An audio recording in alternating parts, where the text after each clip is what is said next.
So here this session name is Environmental Engineering Solutions. Actually, there are several problems, but how can we produce some solutions, and how can an environmental engineering be part of it? So for that one, Professor David Werner, who is also co-PI of this project under which this entire conference is being organized, and he is also, you can see, among the conveners. Let me introduce a little bit about him. Is that, yeah, he is a professor at Newcastle University, and he works as a mentor with the African Academy of Science mentorship scheme since 2019. And I think of course, he has been associated with several UN SDGs. He is working almost many developing countries and African countries, even Thailand, and several countries, India. And he is one man who can, I mean, ready to go. And I know that many people go for his associationship. He has been awarded under Humboldt Foundation postdoctoral fellowship. Also, he has Willie Studer Award from ETHZ. Several projects he has gotten, and he has the British Council sponsored leadership training in 2019. And he was like, once he got a project with me, he got professorship. No, just so David, it's yours. After that, Tanusri will be. Thank you very much for the introduction. So let me see.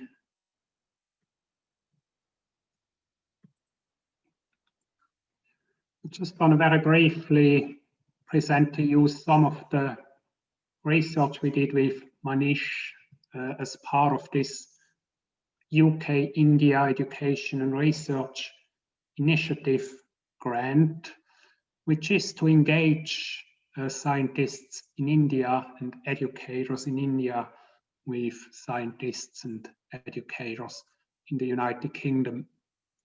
And we're kind of at the end of our grant almost, and it's been a really fantastic opportunity to learn from each other, but also to do research together which takes advantage of unique skills that people have and the unique assets as well.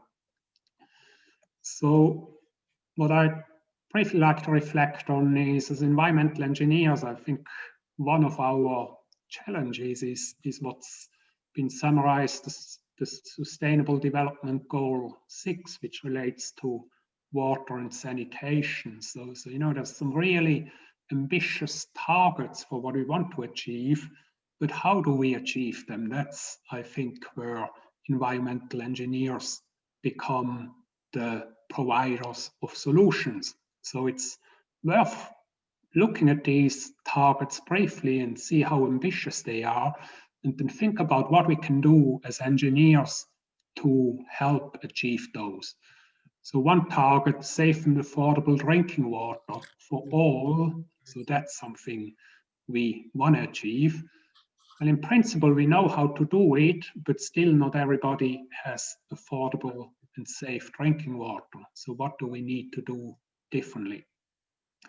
Adequate and equitable sanitation and hygiene for all. In 10 years' time, we want to achieve that. You know, how are we going to go about it? It's a real challenge. And then reducing pollution, water pollution, halving the proportion of untreated wastewater, increasing safe water reuse. How do we do this? These are engineering challenges that should appeal to us all. And also having better water use efficiency. Reduce the amount of water we withdraw from our groundwater and from our rivers. So people that thought about this and how we should do it were the people that built the campus at IIT Gandhinagar. So when I visited, I was really impressed by what system was put in place to provide this campus with water and to treat the wastewater from this campus, but with sustainability as a main design aim. So the way the campus is designed, and you might know this very well, is that you treat your drinking water, but you're using a combination of rainwater that you collect locally and river water. And the purpose, of course, is to reduce the amount of water that you need to abstract from the river. Then you use that water on campus, and then you have a wastewater treatment, but you don't only treat the wastewater, you're also reclaiming the wastewater. So I think that's really fascinating, that if you can turn your wastewater into a resource, that's one of the sustainable development goals. So this is how you actually make these goals become a reality. So given that this system exists, we thought it's a real opportunity to see how this works, how this actually performs in the real world. So we did look at the system, and we looked at it very comprehensively. So we collected data, one of the students that went to India and worked with Manish and his team. What's the amount of river water that this system uses? How much rainwater is it collecting?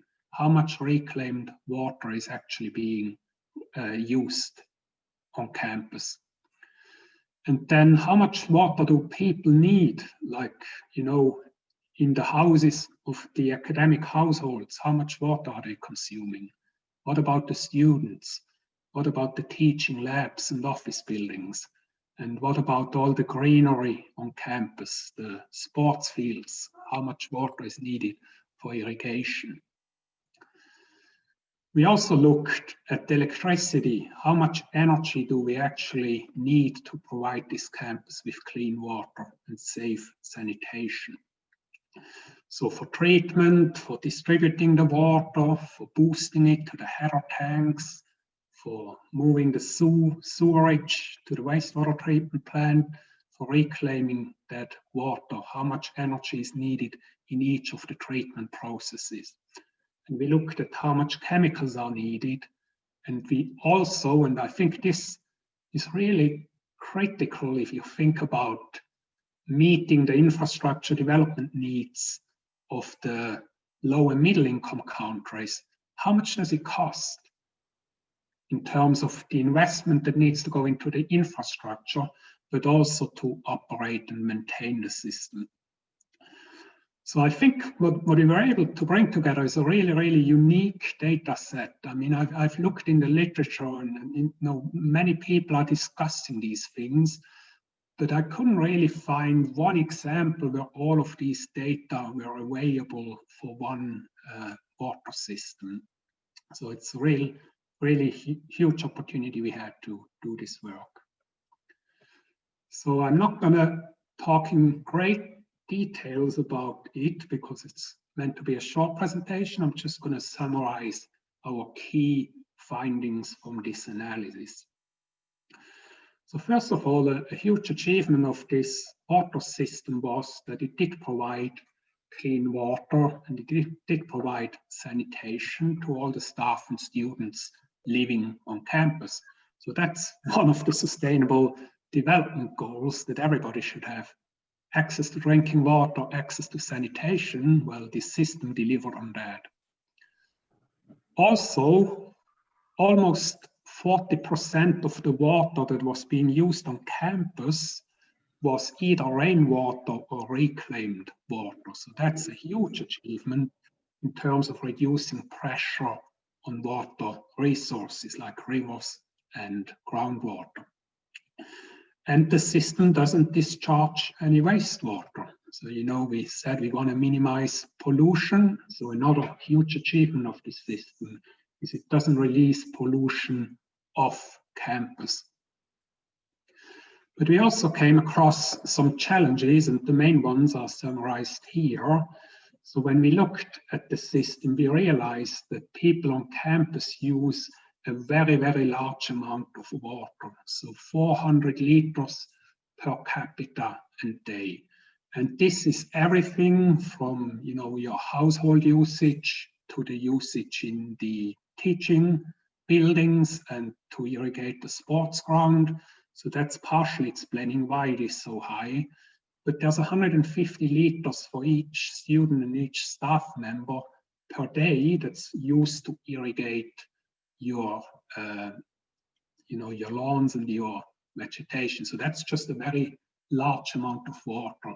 And that's then a challenge, of course, if we want to scale this up and have this type of system across India, for example.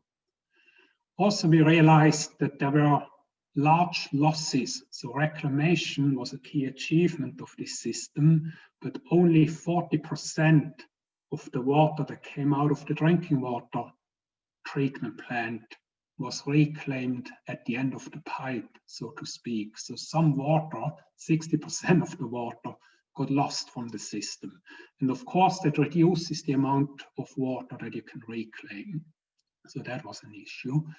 And the other issue was that the infrastructure for rainwater harvesting especially, and then for this wastewater reclamation, was very expensive. So 42% of the costs of the system for the infrastructure were from rainwater harvesting and wastewater reclamation.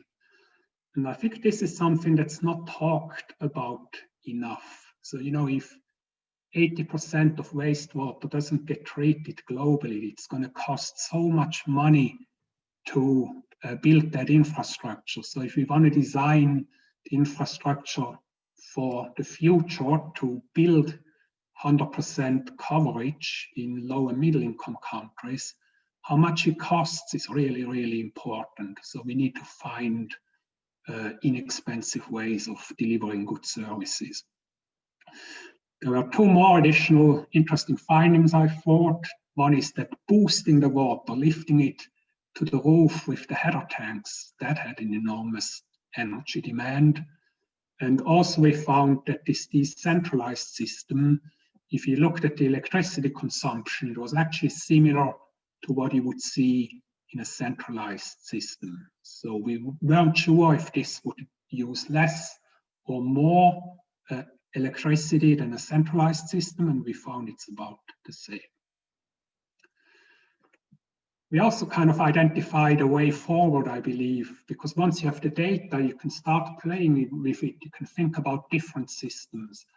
And I think what we concluded was that if we kept the wastewater reclamation and if we used that reclaimed water for irrigation only, and without rainwater harvesting, and without the infrastructure you need for reclaimed water to be used to flush toilets, which is all very, very costly, lots of pipes, lots of additional tanks and so forth.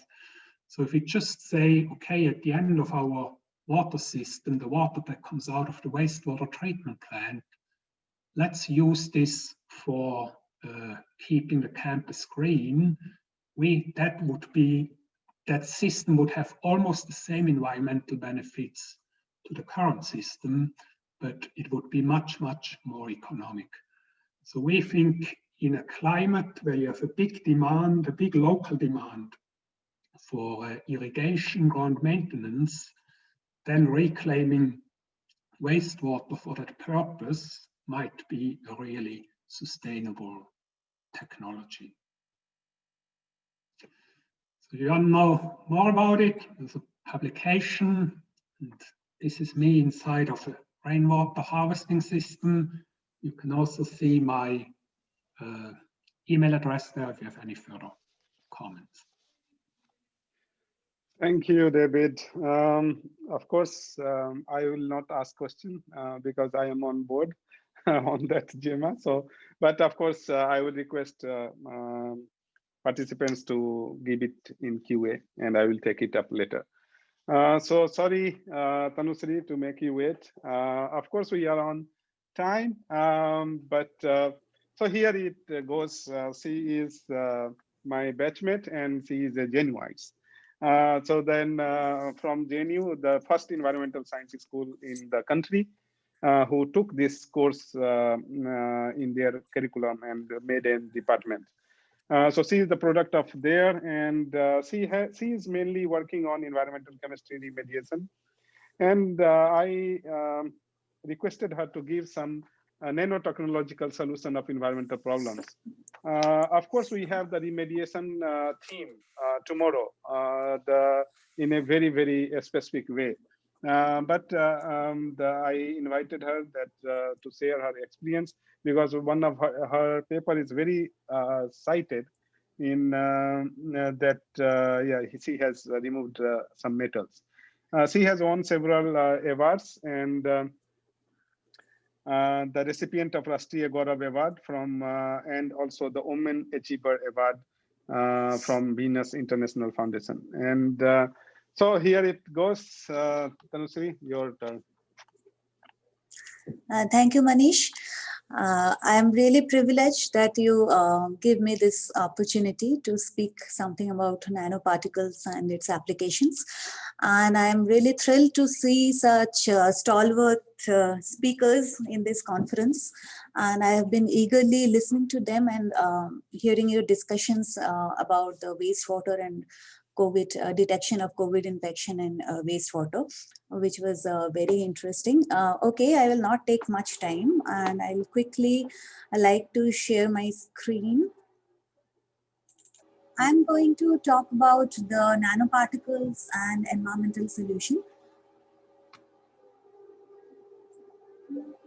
So nanoparticles, as you know, it is derived from the Greek word nanos, which means literally it means dwarf.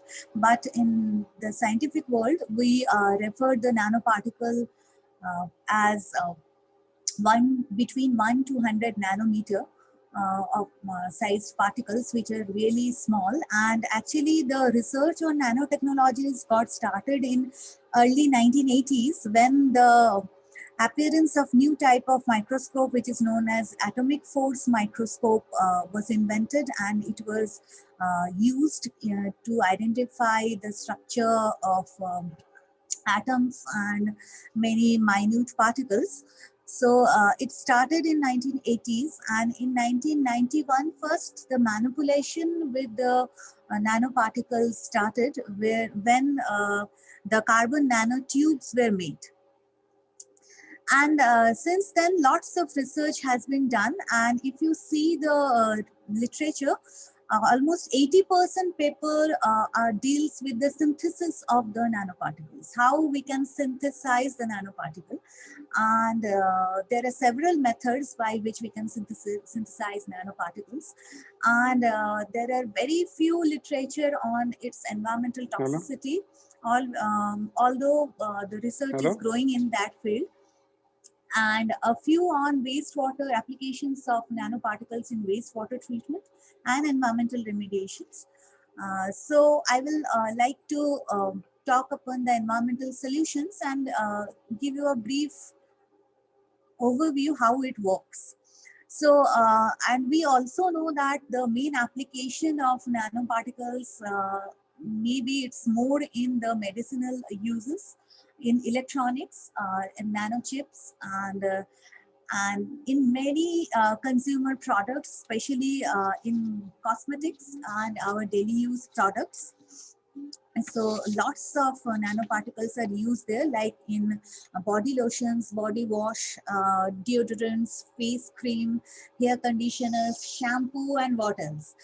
So all this. Just little bit, Tanushree, can we come to your experience, because they are, yeah, I mean your results or your experience, and so that yes, we can first I would like to share that what is the synthesis of nanoparticles. There are two approach: bottom up method and top down method. Bottom up is when the nanoparticles are synthesized from smaller entities, and the top down method is when there is size reduction of bigger particles, and the by several chemical methods or mechanical ball milling methods, or as I have listed the methods. Through these methods, the size is downsized of the bigger particles, and it is created, and it creates a nanoparticle. But the problem with all these methods are there can be use of toxic chemicals, and through this chemical methods. Except one method, which is bioreduction, or we can call it as biosynthesis. In our lab, we do mainly the biosynthesis, because in biosynthesis method of nanoparticles, we do in silver nanoparticles especially, the chemicals which are used to reduce the nanoparticles, because nanoparticles must be of zero valent. So the first target is to reduce the charge and then reduce the size. So the precursors for taken for this biosynthesis of nanoparticles are when you take the bioparticles, or the reduction agent and the stabilizing agent and the capping agent, which is synthesized from biomaterials, then the toxicity is relatively less, or sometimes we don't find any toxicity while applying it, the nanoparticles. That is the major advantage of using biosynthesized nanoparticles. And these are the several types of nanoparticles which are generally used: organic, inorganic, and carbon-based. And they have several applications, as I mentioned. And another thing I would like to enhance is that there are several advantages and disadvantages of all this common nanoparticles, which are organic, inorganic, and carbon-based particles. But the thrust is all these nanoparticles, they're very active. So they're very efficient in their reactivity, and they have a very huge surface area. But the disadvantage is most of these particles, they have some toxicity. Some of them have poor biodegradability, and some of them are having the target specific reaction is not happening in some of the particles. So now what we do in our lab is, especially I am showing you an example of dye degradation. When we use dye degradation or any kind of nanoparticle, when it is used for treating environmental waste or wastewater, there can be three types of mechanism. Mainly the catalytic degradation, photocatalytic degradation, as well as the adsorption. As I said, the surface area is very high in this nanoparticles, so adsorption is a very good option. Otherwise, it can also do catalytic degradation. In catalytic degradation, what we found that when we apply silver nanoparticles in the dye, the degraded product, the dye is degraded very efficiently, and the degraded product, after using nanoparticle, the energy requirement is very less, because the energy required for activation for any compound is quite high. But in case of nanoparticles, the electrons are easily loosened up, and they are very reactive. They come to the solution and they can interact with the dye, and they start degrading the dye. And then there can be a photocatalytic degradation, where we can also use the UV visible light, UV or visible light. In our lab, we mostly do with UV light.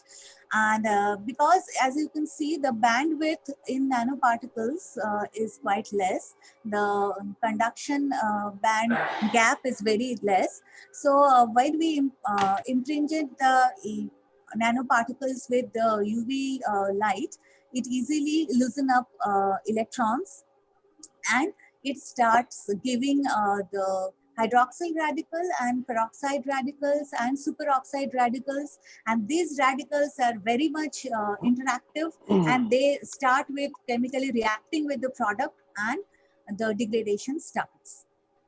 And then the final mechanism is, of course, the adsorption, because these nanoparticles have very high adsorption surface area.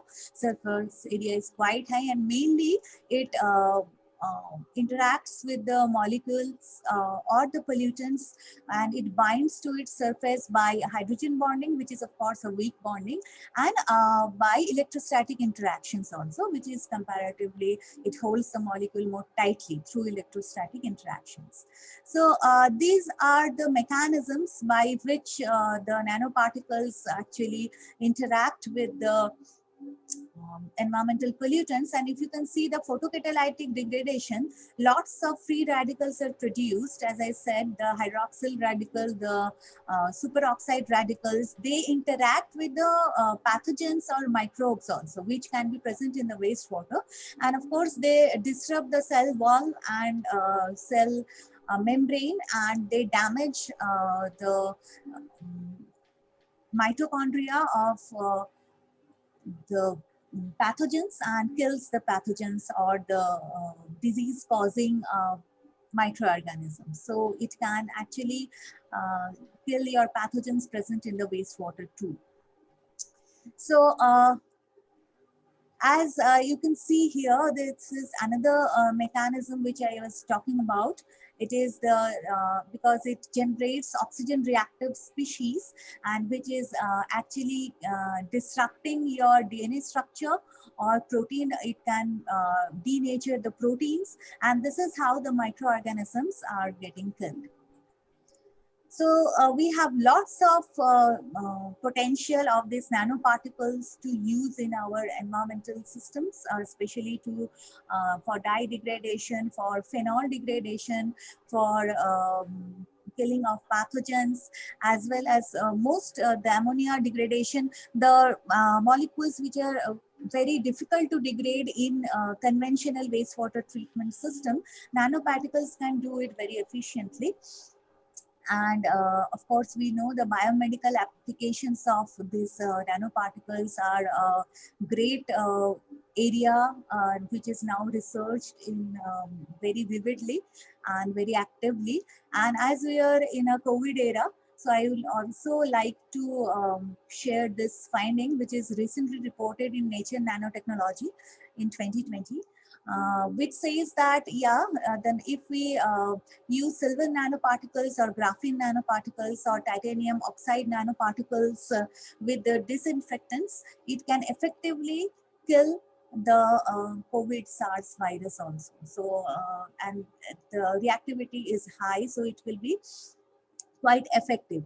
Now the debate is on that if the nanoparticles are so much reactive, so what is their fate, environmental fate? After treating the environmental waste or treating the wastewater, what will happen to the nanoparticles? Well, if I said earlier also, when we are synthesizing the nanoparticles in this chemical and physical pathways, there can be a problem of toxicity, but most of the bioreduction or biosynthesis process, which we are actually researching on in our lab, and we are getting very good results. Till now, we have synthesized 3 nanoparticles, biosynthesized nanoparticles, and those nanoparticles are proven to be non-toxic.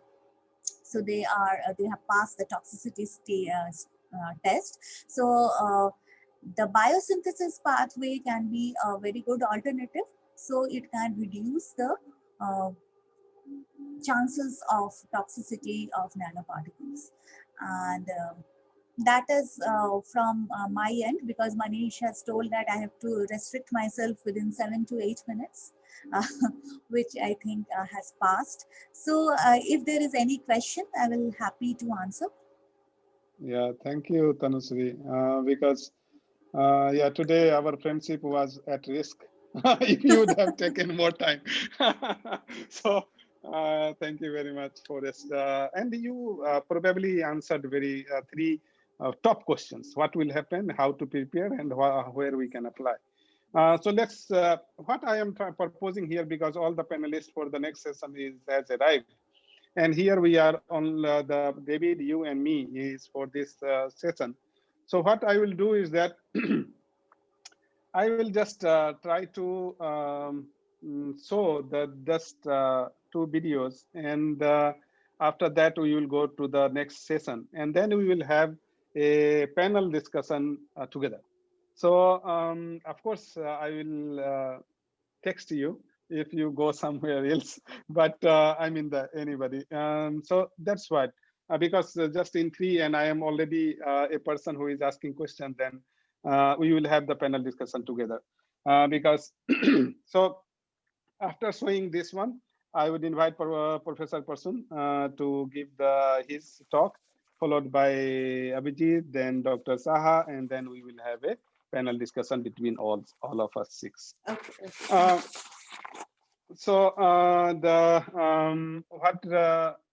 so today, I mean, this is a kind of link that I am presenting here, because environmental engineering solutions that I am talking about, of course, real world, I would definitely say that this is from David, because he came up with this terminology and I liked it. But what I am trying to say is that both in policy and innovation, I will tell you that why innovation and why policy, but let me talk on innovation first. So policy is, so here policy is that for any policymaker, it is important is to know that what is the use. And one research I did, which is the first of its kind in India, that is end use. So here I will not talk about much, only I will show you video that is self-explanatory, please.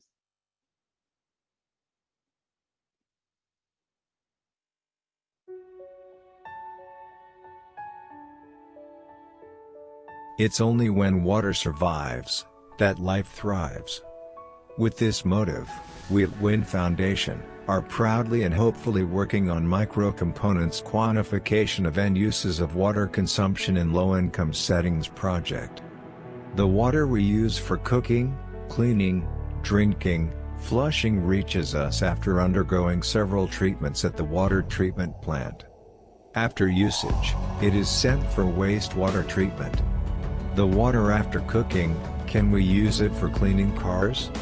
The water after washing vegetables, can we use it for gardening? The water after washing clothes, can we use it for flushing? Of course, we can. Of course, we should. These are the statistics of water usage for different purposes of a developed country like America versus a developing country like Vietnam, but we don't have any specific data for India. For collecting this data, we did a questionnaire survey. Digital meters have also been put across households and college campus.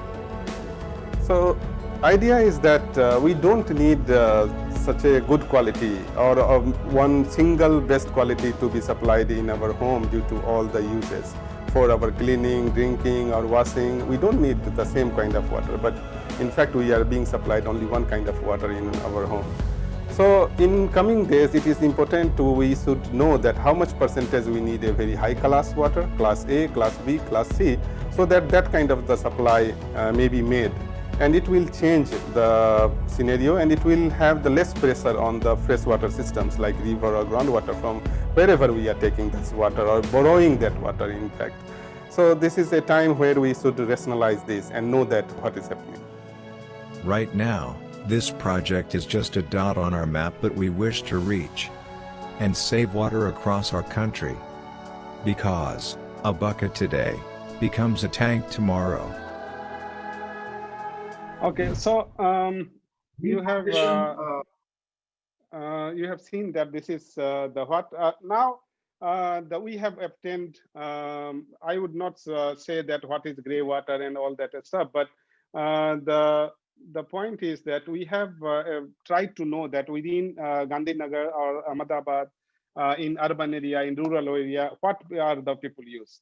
And the paper was, I mean, of course, has come for revision from Science of Total Environment, and I am probably I will submit in this month. So there, we can find that it has a lot of policy meaning and a lot of water policy thing, and it can reply. So this is a kind of information-driven policy changes can be occurred. And what we have seen is that the many times the size of the family or the even growing population with the income and less knowing the efficient methods And many washing machines and those things, and they tend to do the washing more and more often. So there are several aspects of it. I will just go to the. I mean, of course, we have measured with the flow meter.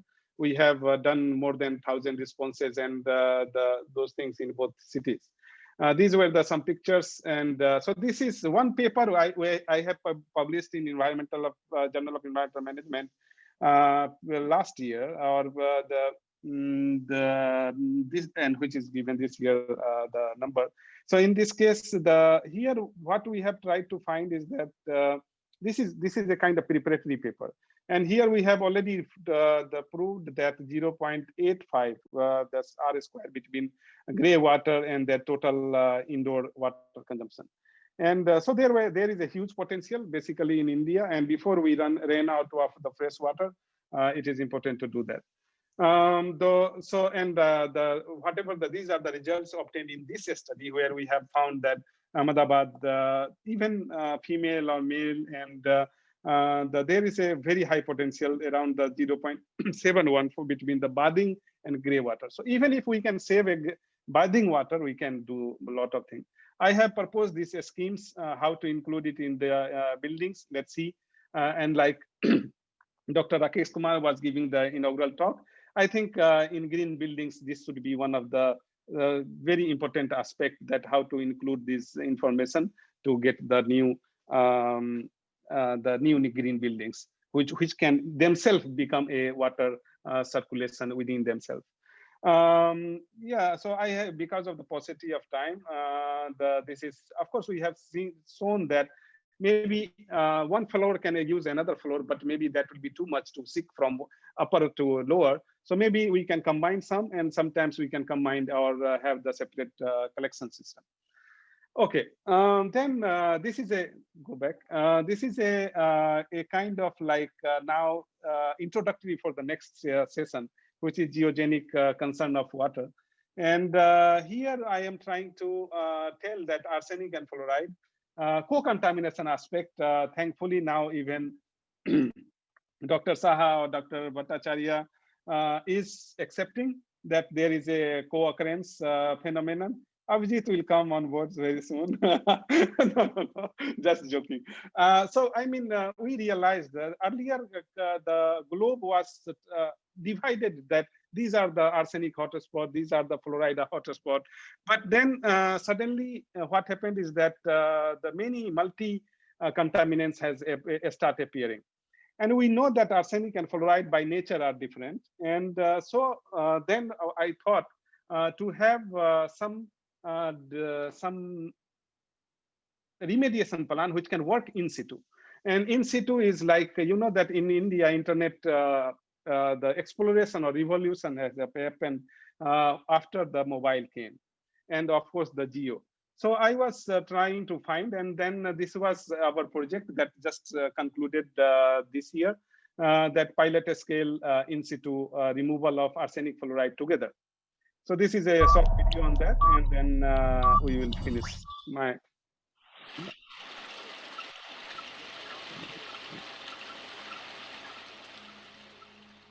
So this is about arsenic and fluoride removal together.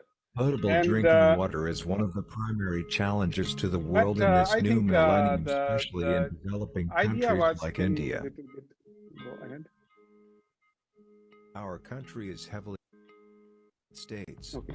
In India, groundwater is the main source of water for drinking purpose. In most of the places, the facility of hand pump system is used. The hole is advanced to the desired depth and the hand pump assembly is installed. More than 150 million people across the world have been affected due to high contamination in groundwater by arsenic, out of which total 14.8 million people are from India. Severe symptoms may occur due to short-term exposure to arsenic, like skin lesions, blood in urine, stomach pain, vomiting, cramping muscle, diarrhea, hair loss, even coma and death. Long-term arsenic contact may lead to different kinds of diseases like diabetes, heart disease, stroke, various types of cancer and may more. The poor people in India have neither access to tap and treated water, nor can afford the water filters. Therefore, a decentralized in situ remediation techniques incorporated with hand pump drilling system is the need of the hour. I have worked on number of heavy metal ion removal techniques, but the pernicious arsenic has the more catastrophic effect when we compared with the other heavy metal ion. The main objective of our project is to develop Janus-like nanopolymer to integrate into the groundwater well system and to demonstrate the application of new nanopolymer system at in situ pilot scale for safe water production. Although challenges are many, but Janus particle seems to be a good candidate which can remove both cationic and anionic contaminants from the water like arsenic and fluoride. So if our dream will be successful, very soon the hand pumps in the country and beyond will be arsenic and fluoride free. The present study aims at developing a potential system by coupling nanotechnology with bio. So we have tried to prepare this both surface or biennial surface kind of thing which can take the both. We succeeded. We have filed a patent, and we have tried to use even sewage slugs to prepare those things. We do take help of nanomaterial. We prepare geomaterial and like that. And we had the good of, the existing knowledge and what we can add up. This was a kind of the first when we were trying to understand hydrogeochemistry, but this is to try to find some innovative solutions. And this project had the class part 2, where we wanted to implement in the field. And so in that case, you can see that and how to incorporate it with the hand pump. And that was the goal, but somehow it will be coming. And of course, these are we have already published now. The next slide. So this one is we have published some of the thing, but the main difference between our work and others are that we try to use in actual water, and we try to understand the competition also, which many nanoscientists doesn't say and mention. So this is we wanted to have the test several ways to implement our removal material, but of course in coming days we will be doing that. I think that's all from my side. Just 2 cents, because even if while organizing, I feel that I should be. So these are the 2 works that I wanted to bring onto this forum, which is related to engineering solution, both software-wise and hardware-wise, but the policy-wise and also the innovation-wise.